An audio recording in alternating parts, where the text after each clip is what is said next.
Kong International Airport is one of the busiest airports in the world. To prevent operation disruptions during emergencies, business partners in the airport should have relevant contingency plans in place.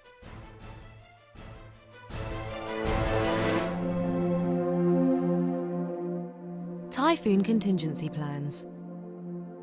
To minimize the impact of typhoon on airport operations, drills and exercises are conducted regularly, and the airport response to typhoon involves 3 phases. 1. Preparedness phase, to coordinate the preparation when typhoon is approaching Hong Kong. 2. Response when typhoon hits Hong Kong.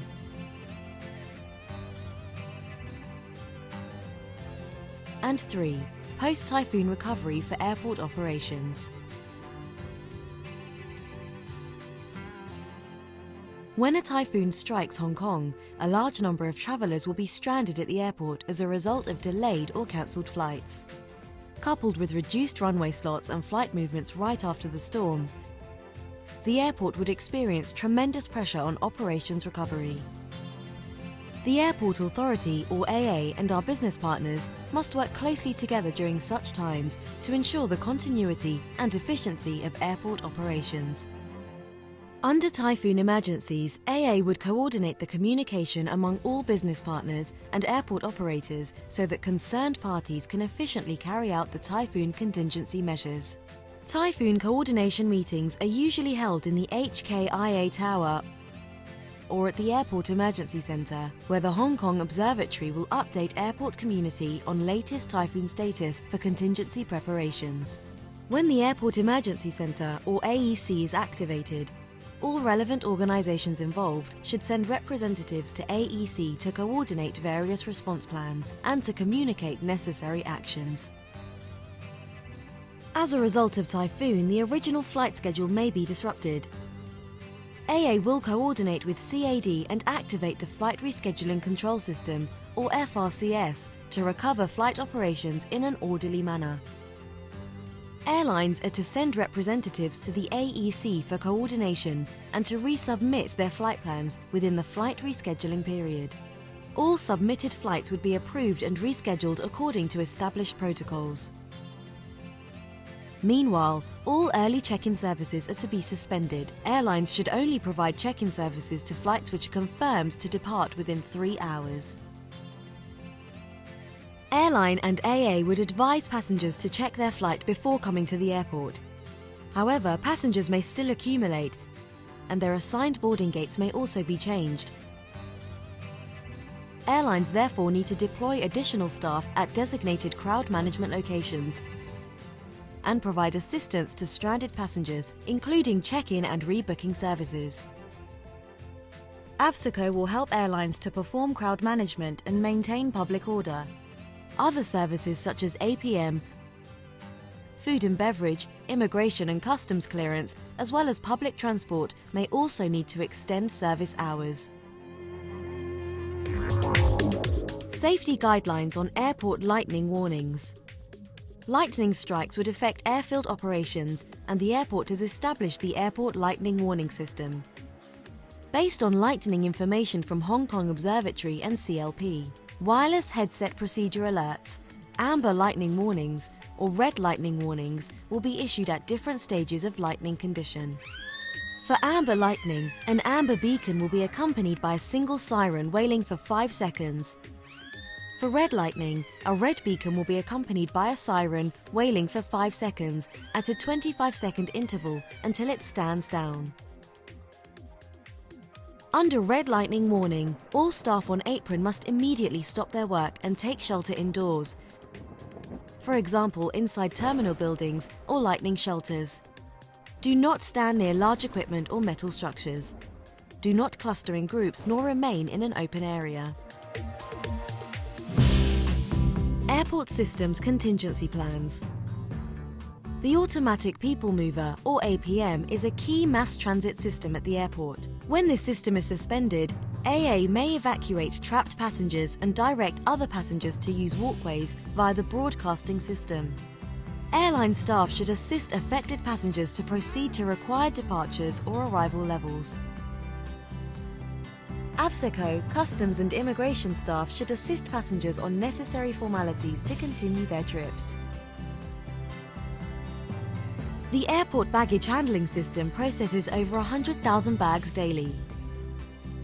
When the system is suspended, airlines should take measures to minimize chaos, for example, to stop handling transit passengers and suspend all early check-in services.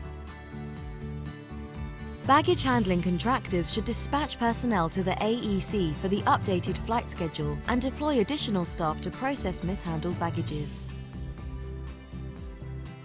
Airlines should also arrange additional manpower to answer baggage-related inquiries. Pandemic preparedness plans. Numerous travellers are arriving at the airport from all over the world each day. Therefore, pandemic control protocols and preventative measures are essential at the airport.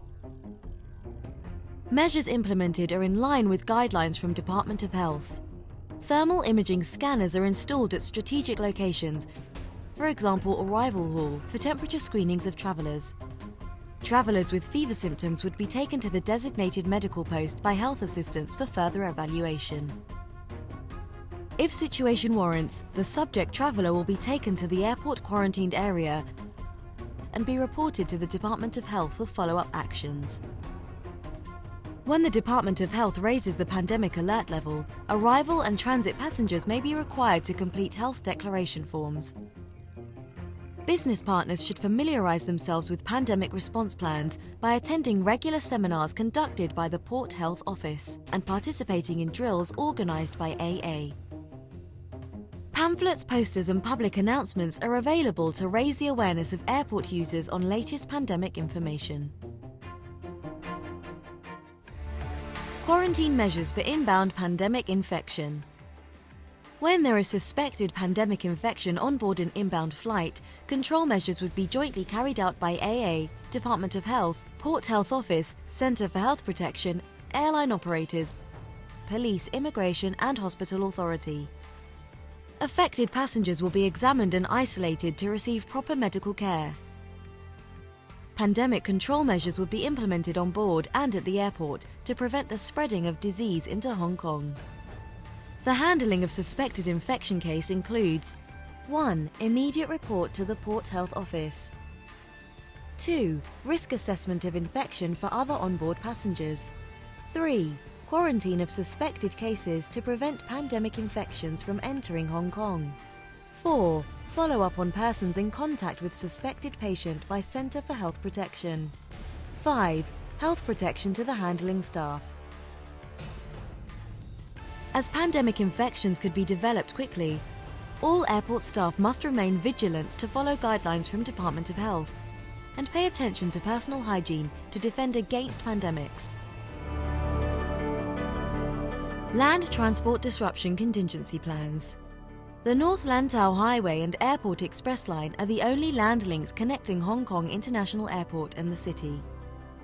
When both land links are suspended, airport operations would be seriously obstructed. At such times, AA will inform passengers of the disruption, arrange crowd control and activate the AEC to manage the situation. Transport Department will activate the Emergency Transport Coordination Centre for liaison with the MTRC, Singmar Control Area Operators, AA, Highways Department and other government agencies, bus and ferry companies for a joint contingency response. Ferry services will be enhanced. Emergency routes may be activated at Sky Pier, Central and Tuen Mun. Bus operators would increase service frequency for ferry connections. Airport evacuation plans upon emergency. In the event of emergencies such as fire, bomb threat or spillage of hazardous materials, passengers and staff in the affected area must be evacuated immediately. During the evacuation, airport staff should help others to reach the nearest fire assembly point or FAP. When the airport is safe for recovery, a temporary holding area would be set up for handling of evacuated passengers by relevant parties. Airlines should take care of passengers and help them to continue their journeys. Immigration, Customs and AVSACO should assist passengers on necessary clearance formalities. Aircraft Accidents Response Plans.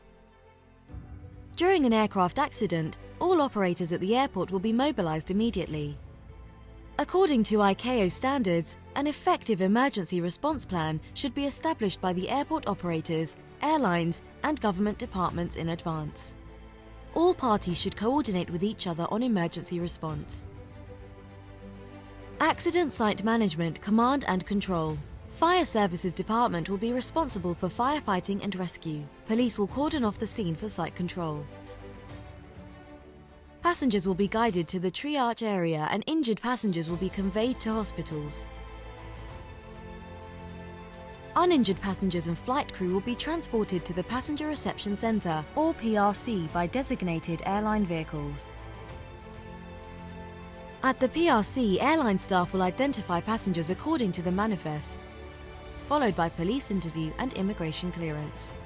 After customs clearance, passengers will be taken to the Family Reception Centre, or FRC, which is managed by the airline. In FRC, the airline would receive family members and arrange their reunion with uninjured passengers. The Family Reception Centre will be set up at Regal Airport Hotel or Sky City Marriott Hotel, where the airline will provide support, such as to contact family members or embassies to replace lost travel documents. In some situations, the airline may provide accommodation arrangements or other necessary support for their onward journeys. The airport authority will coordinate involved parties on media management and preparation of media plans. A joint press conference will be conducted by AA, Airlines, Fire Service Department, Hong Kong Police Force, CAD and Information Services Department.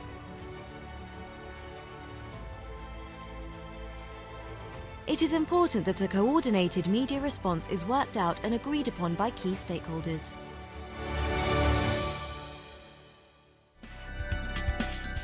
This video introduces relevant contingency plans under airport emergencies.